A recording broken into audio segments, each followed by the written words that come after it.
Oddsbreaker.com proudly presents Part 2 of the Premium Oddscast, where leading professional MMA oddsmaker Nick Kalikas offers his premium bets for upcoming mixed martial arts events. Get the best picks, bets, statistics, and analysis straight from the source as part of MMAOddsbreaker.com's premium betting service. Welcome to Part 2 of the Premium Oddscast, presented by 5 Dimes.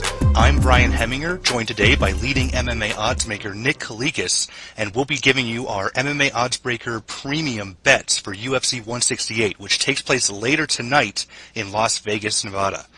Now, we had an extensive breakdown of the entire UFC 168 main card and preliminary card on part 1 of the Premium Oddscast with myself and Reed Kuhn as well.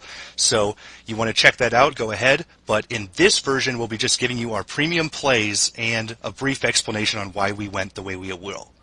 And before we get into it, this is going to be our 4th event overall. We are 3 for 3 in terms of turning a big profit for each event, so we're looking to keep the good times rolling. Now, Nick, let's get right into it. The first play that we have is in one of the opening fights of the card, a very interesting matchup between Bobby Volker and William Macario in the welterweight division. So what do we like here and why? Well, we're going to go with the dog money here in Macario. I know we talked about it again on part 1 of the Oddscast, so not a huge surprise there for most that we picked him straight out to win, and I do believe there's some value there. It's going to be a competitive fight.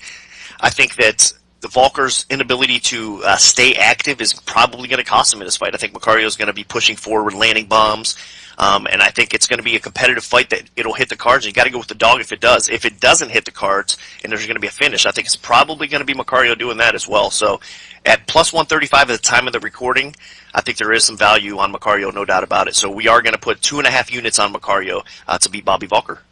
Yeah, and one of the things that has gone against Macario in the past is his ground game, and Bobby Volker just does not have a very good offensive ground game. He'll go after you a little bit on the feet. He wants to stand and bang, and that's kind of right into Macario's wheelhouse. The only real cause for concern here is Macario's conditioning, but at 22 years old, he's had a lot of opportunity to improve that going off of his original UFC debut. So we have a lot of high expectations for him this time around. Now, moving on, our second premium play is a preliminary card fight in the lightweight division between Gleison Tibau and Michael Johnson. Who do we like and why, Nick? Well, we're going to roll with the dog here as well, Michael Johnson. He's at plus 125 at the time of the recording. And again, it's almost another toss-up fight. I know you got to give Tibau the edge solely on his ground experience, because if any weakness at all, again, in Johnson's game, it is his ability to be put on his back, controlled, submitted possibly, and Tibau, no doubt about it, has that type of game. But I do believe that Johnson's improvement, and I think he's getting Tibau at a good time right now. I think he's going to be able to use his sprawl and brawl tactics to keep this fight standing and land enough that he'll probably sway the judges on the cards. I mean, if this fight does play out on the feet more so than on the ground, there's no doubt about it that I think Johnson will win the stand-up battle. Even though Tibau's even respectable on the feet, Johnson will clearly win the stand-up battle. So I think he sprawls and brawls, like we said on the part 1 of the podcast, to a W here. So we got to go with Johnson. We're going to go 2.5 units on Michael Johnson as well. And again, current price at the time of the recording, plus 125. But make sure you guys do check the website, as there could be some slight changes. But that'll be our final pick. And one of the things that sticks out for me in this fight is the addition of Kenny Monday to the Black Zillions gym. You saw just a vast improvement in Michael Johnson's footwork and defensive wrestling against Joe Lauzon, a fight that a lot of people thought that he was going to just get destroyed, and Lauzon had one of the most one-sided beatdowns of the year at the hands of Johnson. So I think you've got a really good chance here to catch Johnson on the upswing when people are still kind of counting him out. And Tibau's a guy that, against the best people in the division, he tends to have lackluster efforts. So I think very good call here. Now, our final premium bet is going to take place in the main event, the big kahuna fight, the UFC middleweight title rematch between new champion Chris Weidman and former champion Anderson Spider Silva. So what's our big play here, Nick? Well, this isn't going to come to a huge surprise for many that have been following me along the way with all the interviews and stuff that I did. I have been on Weidman the whole time, picked him straight out, and I believe there is some value. And I love the line right now. At the time of the recording, he's plus 150. I think that, all due respect to Anderson Silva, he is the greatest UFC fighter of all time. but Father Time is finally catching up to him, and I think Weidman is the type of fighter that will give him nothing but problems. Obviously, he won the first fight, so it's easier said than done at this point. I could say that, but I bet him in the first fight at better value, obviously, in that spot, and I love him here as well.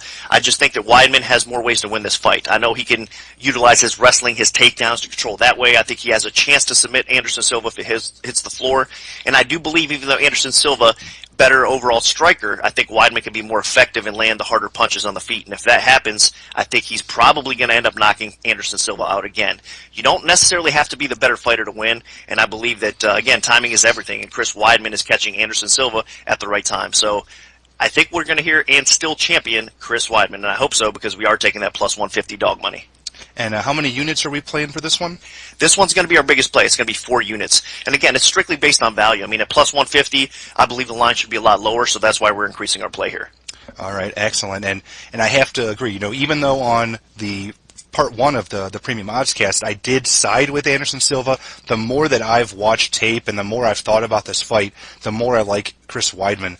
He's just had such a room and opportunity to grow and develop as a fighter, and he was not really making any mistakes in that first fight, and he had so many distractions with Hurricane Sandy and the injury layoff, the ring rust, and then coming into this one, he's fresh, he's really confident, and there's no other fighter in UFC history that has come into a fight confident against Anderson Silva other than maybe Chael Sonnen in the first fight, and we saw how that one almost played out. So I again really like Chris Weidman, especially at plus 150. That's just crazy.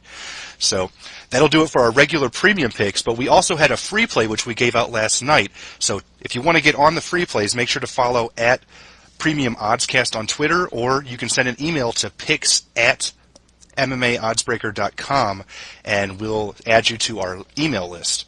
But we had a free play on 2 of the fights for a parlay, Nick. So what's our big bet here for the free play? Well, the first leg is going to be Bahadurzada. Sire is going to be minus 140. We added him into the parlay with Josh Barnett on the main card. I really believe both guys should come through, and putting them together, of course, you're getting plus money as far as the payout goes. So Barnett laying 2-1 juice right now. I think almost 2-1, I should say. I do think there's some value there, and I do think there is some value in Sire, again, betting him at 140. But parlaying them together, I'd rather get some plus money. So we're doing 2.5 units on this 2-team parlay with CR and Barnett.